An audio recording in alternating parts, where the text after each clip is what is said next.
60-second motivation.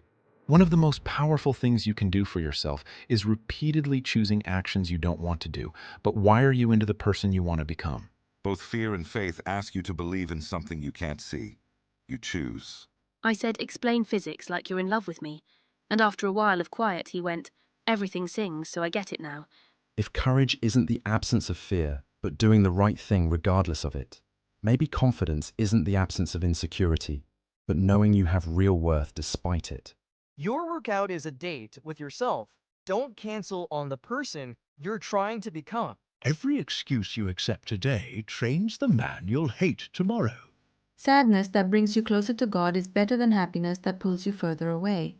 Make it a habit to talk about blessings more than burdens. Where your focus goes, energy flows. You woke up, your lungs worked. The sun showed up again.